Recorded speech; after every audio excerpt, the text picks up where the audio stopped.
Hello friends, good morning to all of you. Welcome in ideal 30 classes. आइए आज हम आप सभी के बीच कोऑर्डिनेट ज्योमेट्री निर्देशांक ज्यामिति का कंसेप्ट लेकर के आए हैं। छात्रों के मांग काफ़ी था कि सर कोऑर्डिनेट ज्योमेट्री का कंसेप्ट बनाया जाए, और इसके बाद हम लोग इसका क्वेश्चन आंसर भी करेंगे। तब तक के लिए आइए हम लोग जानते हैं निर्देशांक ज्यामिति के बारे में। देखिए फ्रेंड्स, निर्देशांक ज्यामिति हम इसके बारे में पहले कंसेप्ट को पढ़ेंगे, देन हम लोग इस पर क्वेश्चन आंसर करेंगे। देन इस पर हम लोग क्वेश्चन आंसर कर पाएंगे। निर्देशांक ज्यामिति या इसी को बोला जाता है कोऑर्डिनेट ज्योमेट्री। इसी को हम लोग कोऑर्डिनेट ज्योमेट्री बोलते हैं। और यह चैप्टर आपके एग्ज़ाम के दृष्टि से काफ़ी ही इम्पोर्टेंट है। तो सबसे पहले हम लोग इसके इतिहास को जानते हैं। हम लोग कोऑर्डिनेट ज्योमेट्री निर्देशांक ज्यामिति या इसी को नियामक ज्यामिति भी बोला जाता है। तो हम लोग सबसे पहले इसके इतिहास के बारे में जानते हैं कि 1637 ईस्वी में एक वैज्ञानिक था देकार्त। एक वैज्ञानिक देकार्त था, जिन्होंने ही क्या किया कि सर्वप्रथम ज्यामिति और बीजगणित के संबंध में सर्वप्रथम उन्होंने ज्यामिति और बीजगणित के संबंध में उन्होंने कुछ बातें बताई। ज्यामिति और बीजगणित का संबंध उन्होंने स्थापित किया कि ज्यामिति से बीजगणित का क्या संबंध है। ज्यामिति से बीजगणित का क्या संबंध है, यह देकार्त ने इस संबंध को स्थापित किया था। तो आइए यह निर्देशांक उन्होंने बताया, देकार्त ने बताया कि निर्देशांक ज्यामिति या नियामक ज्यामिति गणित की वह शाखा है जिसमें हम लोग निर्देशांक ज्यामिति में बीजगणित का अध्ययन के निर्देशांक ज्यामिति बीजगणित के माध्यम से हम लोग इसका अध्ययन करते हैं। निर्देशांक ज्यामिति निर्देशांक ज्यामिति में ही हम लोग क्या करेंगे कि इसका निर्देशांक ज्यामिति का अध्ययन बीजगणित के माध्यम से हम लोग करेंगे। यह देकार्त ने बताया था कि निर्देशांक ज्यामिति या नियामक ज्यामिति का वह शाखा है जिसमें ज्यामिति का अध्ययन बीजगणित के माध्यम से किया जाता है। तो आइए यह इतिहास था इसके बारे में। सबसे पहले हम जानते हैं कि आखिर इसमें चीज़ें कार्तीय पद्धति के बारे में। कार्तीय नियामक पद्धति,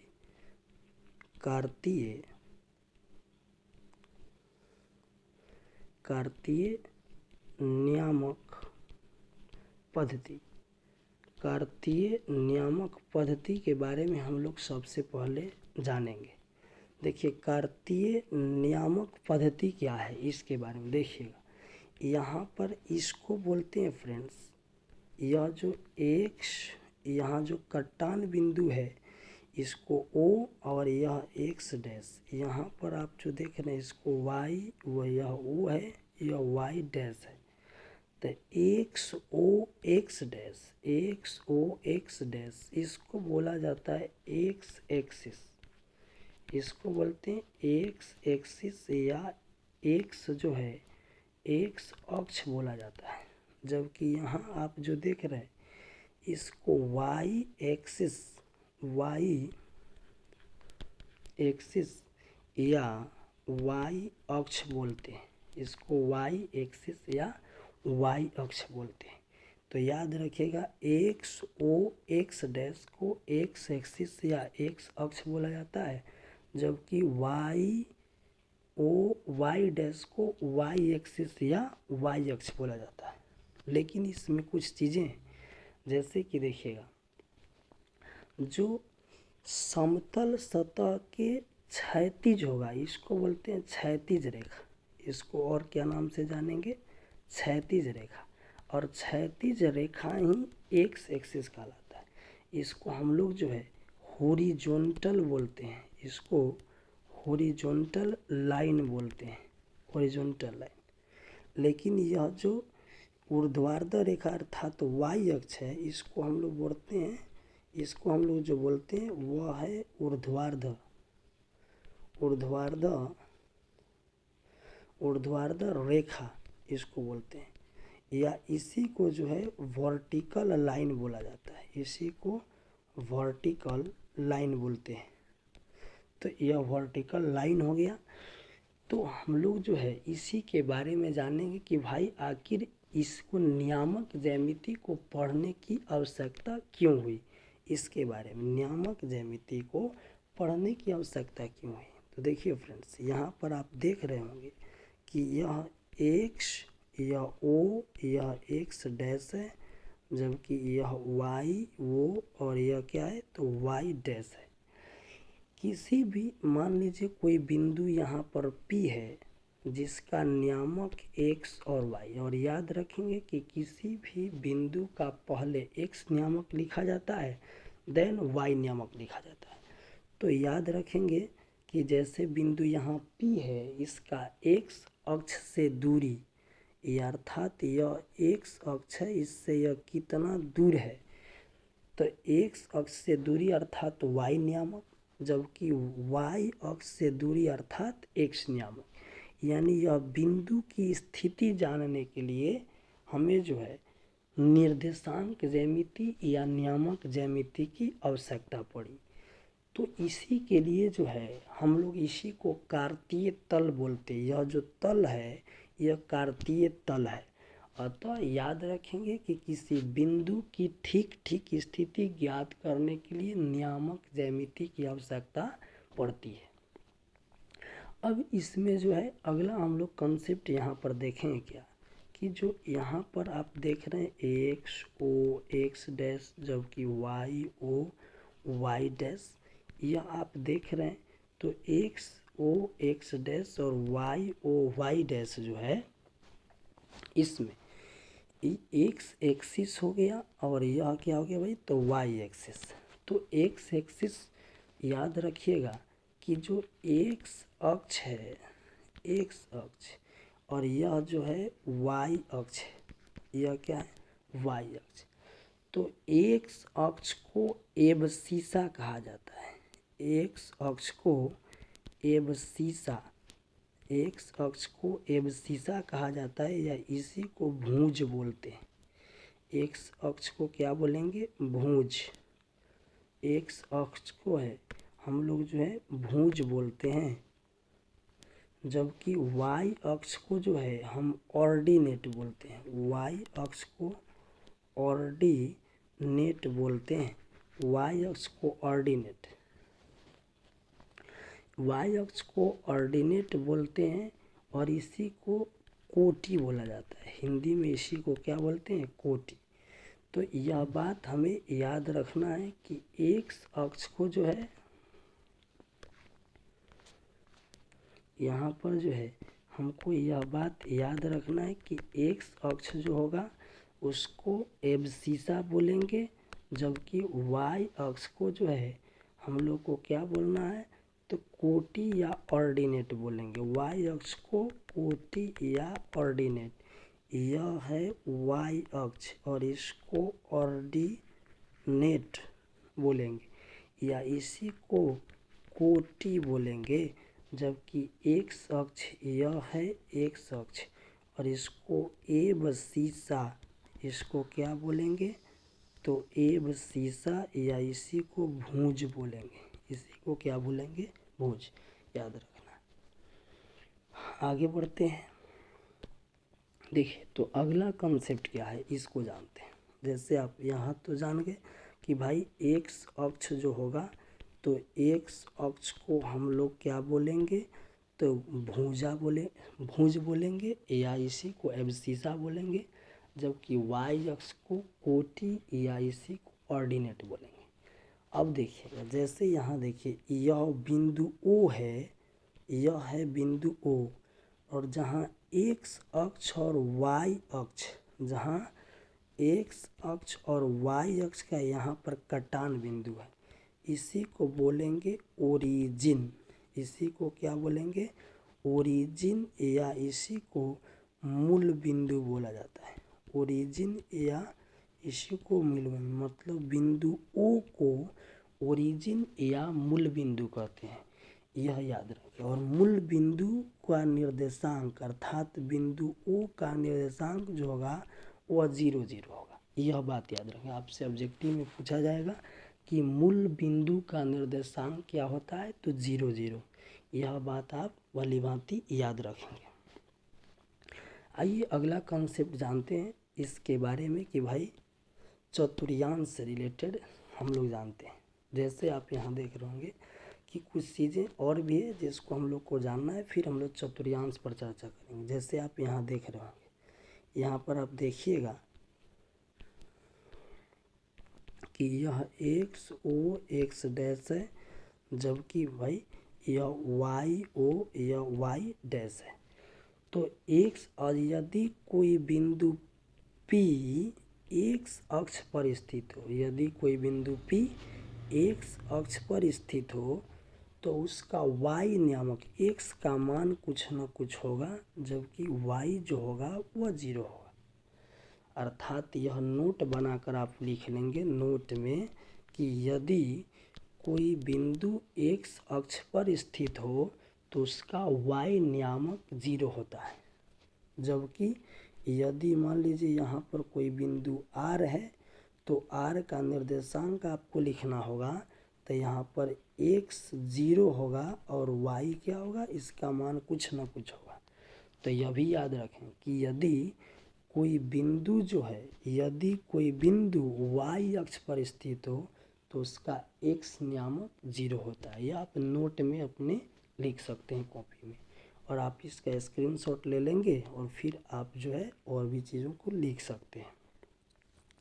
तो यदि कोई बिंदु हम लोग पढ़े कि यदि कोई बिंदु x अक्ष पर स्थित तो y नामक 0, और y अक्ष पर स्थित हो तो x नामक 0 होगा। अब आइए आगे बढ़ते हैं। अगला क्या भाई, तो यह भी याद रखेंगे कि मूल बिंदु का निर्देशांक क्या होता है, 0 0।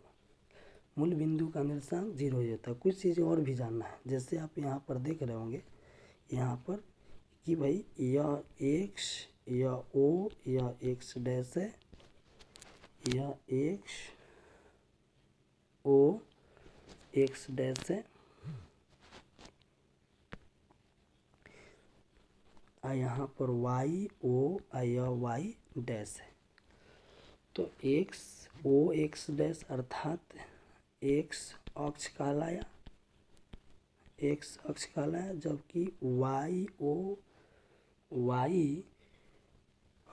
y डैश यह क्या कहलाया, तो y अक्ष कहलाया। तो याद रखिए यदि किसी बिंदु की x अक्ष से दूरी, तो यहाँ x अक्ष है, x अक्ष से दूरी यदि कोई बिंदु का होगा तो उसके जैसे यहाँ पर कोई बिंदु अगर P ले लीजिए तो इसका x अक्ष से दूरी y नामक को सूचित करता है। यहाँ पर x अक्ष से दूरी जो है किसी बिंदु के x अक्ष से दूरी y नामक को सूचित करता है, और y अक्ष से दूरी x नामक को सूचित करता है। जैसे यहाँ पर मान लीजिए 4 है और यहाँ पर जो है 3 है, तो x अक्ष से दूर वह बिंदु कितना है, तो 3 इकाई, जबकि y अक्ष से वह बिंदु कितनी दूर है, तो 4 इकाई। और देखिए सबसे पहले x नामक लिखते हैं तो इसलिए 4 हो जाएगा, और y नामक बाद में तो 3 हो जाएगा। अर्थात बिंदु P का नामक 4 और 3 हो गया। इसी को बोलेंगे कि x अक्ष से वह बिंदु जो है 3 इकाई दूर है, जबकि y अक्ष से वह 4 इकाई दूर है। यह भी बात आप अपने कॉपी में ज़रूर नोट कर लीजिएगा। आइए फिर हम लोग अगला कॉन्सेप्ट पर चलते हैं। जैसे आप देख रहे हो अगला कॉन्सेप्ट जो है वह चतुर्थांश। अगला कॉन्सेप्ट चतुर्थांश, या इसी को जो है हम लोग जो है चतुर्थांश कहिए या क्वाड्रेंट कहिए, चतुर्थांश कहिए या इसी को क्वाड्रेंट या पाद भी बोला जाता है। और देखिए चतुर्थांश का मतलब होता है चौथा हिस्सा, अर्थात 1/4। यानी कोई भी वस्तु को जो है आप जो है 4 भाग में बांट दीजिए तो उस 4 भाग में एक हिस्सा, जैसे यहाँ आप देख रहे हैं कि यह फर्स्ट यह सेकंड, यह थर्ड और यह क्या है भाई, तो यह है फोर्थ। तो यह चार हिस्सा में यह एक हिस्सा जो होगा यह एक्स ओ, यहाँ पर वाई, एक्स ओ, यहाँ एक्स डैश है, यहाँ पर वाई है, यह ओ है और यह वाई डैश है। तो एक्स ओ वाई या वाई ओ एक्स यह फर्स्ट क्वाड्रेंट या फर्स्ट चतुर्थांश कहलाएगा, प्रथम चतुर्थांश। यह second y O x dash second चतुर्थांश, एक्स डैश ओ और वाई ये थर्ड चतुर्थांश या फोर्थ चतुर्थांश। तो याद रखेंगे चतुर्थांश एक चौथाई हिस्से को कहा जाता है। तो देखिए यहाँ पर क्या है कि यह जैसे एक्स है तो किसी भी बिंदु का नियामक ज्ञात करना हो तो देखिए मूल बिंदु से अगर आप दाएं जा रहे हैं तो यहाँ पर आपको एक्स एक्सिस में जो है मूल बिंदु से दाएं तरफ जाएंगे तो संख्याएं धनात्मक मिलेगी, अर्थात इधर जो है एक्स का जो भी मान आएगा वो पॉजिटिव दिखेगा। फिर मूल बिंदु से आप ऊपर की तरफ जाएंगे तो यहाँ पर संख्याएं ऋणात्मक मिलेगी। आइए इसी को अगले हम जो है पेज पर देखते हैं। जैसे यहाँ आप देख रहे होंगे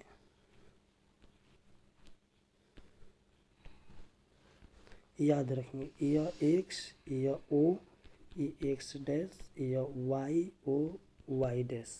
क्लियर। यहाँ पर फर्स्ट क्वाड्रेंट, यह सेकंड क्वाड्रेंट, यह है थर्ड क्वाड्रेंट, यह है फोर्थ क्वाड्रेंट।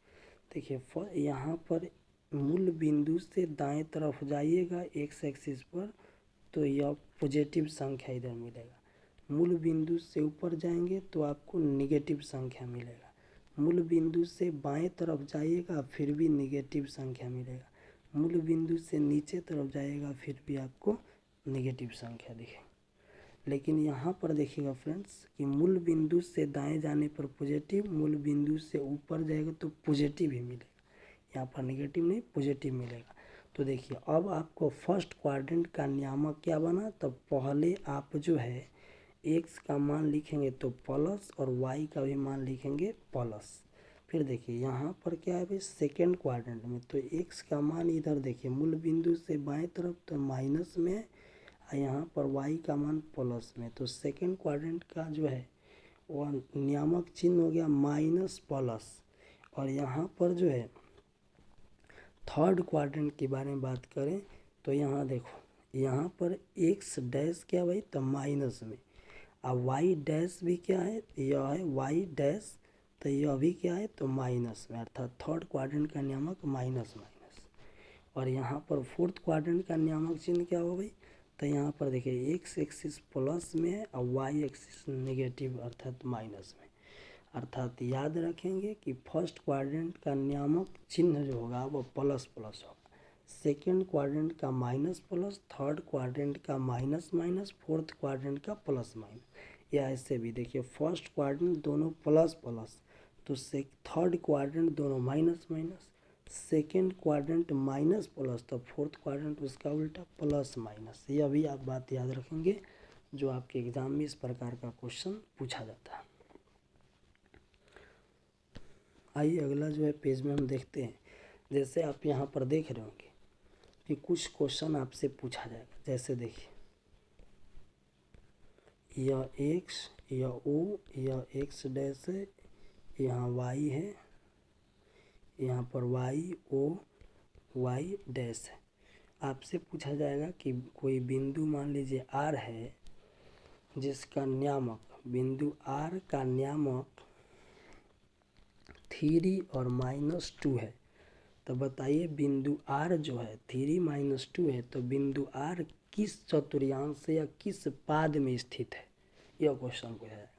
तो बिंदु आर किस पाद में स्थित है भाई, तो देखिए यहाँ पर एक्स का मान पॉजिटिव दिखेगा, क्या दिखेगा तो पॉजिटिव, और वाई का मान माइनस में। तो चिन्ह देखिए प्लस आ गया और माइनस आ गया, जो कि भाई प्लस और माइनस यहाँ फोर्थ क्वाड्रेंट होता है। तो बिंदु आर जो है वह फोर्थ क्वाड्रेंट में स्थित होगा। फिर देखिए अगला क्वेश्चन कि बिंदु Q है जो -3 और यहाँ पर 2 है, तो बताइए बिंदु Q किस चतुर्थांश में स्थित होगा। तो आप देख रहे हैं पहला माइनस और दूसरा क्या है, तो दूसरा है प्लस में। तो माइनस और प्लस, यह माइनस और यह क्या है प्लस, जो सेकेंड क्वाड्रेंट में होगा, जो किस क्वाड्रेंट में होगा, सेकेंड क्वाड्रेंट। अतः बिंदु Q सेकेंड क्वाड्रेंट में स्थित होगा। लेकिन देखिए फ्रेंड्स इसी में क्या होगा कि इसी में आप देखिएगा क्या, जैसे आगे इसमें और भी क्वेश्चन पूछेगा, जैसा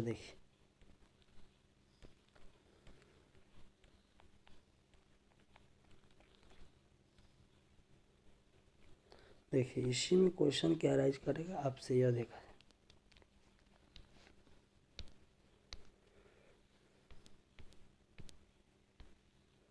देखिए क्वेश्चन यह पूछ सकता है कि जैसे मान लीजिए कि कोई बिंदु एस है, तो बिंदु एस इसका नियामक दिया रहेगा 3 और 0, और पूछेगा कि बिंदु एस कहाँ स्थित है। तो बिंदु देखिए यहाँ पर एक्स नियामक दिया और वाई नियामक 0। तो याद करिए मैंने कॉन्सेप्ट में बताया कि किसी बिंदु का यदि एक्स नियामक जो है दिया हो तो वाई नियामक, अर्थात यदि कोई बिंदु एक्स अक्ष पर स्थित होगा तभी उसका वाई नियामक क्या होगा, 0 होगा। तो आप एस या +3 देख रहे हैं, तो +3 देख रहे हैं, इसका मतलब यह एक्स अक्ष पर मूल बिंदु से दाएं स्थित है। बिंदु एस की ठीक स्थिति क्या होगी भाई, तो एक्स अक्ष पर मूल बिंदु ओ से दाएं, मूल बिंदु ओ से दाएं। जबकि वहीं दिया रहे ऐसे कि -1/2 और 0, बताइए कहाँ स्थित है। तो फिर भी आप देखेंगे कि x का मान दिया, y का मान 0, लेकिन देखिए तो यह जो अगर बिंदु इसको मान लीजिए कि P मान ले, R मान ले, कुछ भी मान सकता है, तो पूछे बिंदु P कहाँ स्थित है, तो बताइए भाई यह x अक्ष का मान दिया y 0, अर्थात x अक्ष पर ही स्थित है, लेकिन मूल बिंदु से बाएं स्थित है, यह बात जानना है। तो याद रखेंगे यह कॉन्सेप्ट आपके लिए काफ़ी इम्पोर्टेंट होगा। इसके बाद जो है हम लोग जो है यह लास्ट में एक चीज़ जो है आपसे पूछा जाता है कि निम्नलिखित बिंदु जो है कौन से क्वाड्रेंट में स्थित है। यह भी आप जान लिए कि यही क्वेश्चन की जैसे 5 और -4 यह किस क्वाड्रेंट में स्थित है, इसके बारे में 5 -4 किस क्वाड्रेंट में स्थित है। तो 5 -4 यहाँ पर प्लस और यहाँ पर माइनस, तो आप याद रखेंगे कि प्लस और माइनस यह किस क्वाड्रेंट में, तो चतुर्थ क्वाड्रेंट। इसका उत्तर क्या होगा, चतुर्थ, यह जो है चतुर्थ पाद हो जाएगा, यह चतुर्थ क्वाड्रेंट कहिए, यह चतुर्थ चतुर्थांश कहिए, इसमें यह बिंदु स्थित है। आई होप कि आपको यह वीडियो अच्छा लगा होगा। इसका पार्ट 2 वीडियो जो है जिसमें जो है हम लोग क्वेश्चन आंसर की तरफ चलेंगे और इसमें जो है डिस्टेंस फार्मूला के बारे में चर्चा करेंगे, उसमें डिस्टेंस फार्मूला के बारे में चर्चा करेंगे। तब तक के लिए जय हिंद, जय भारत।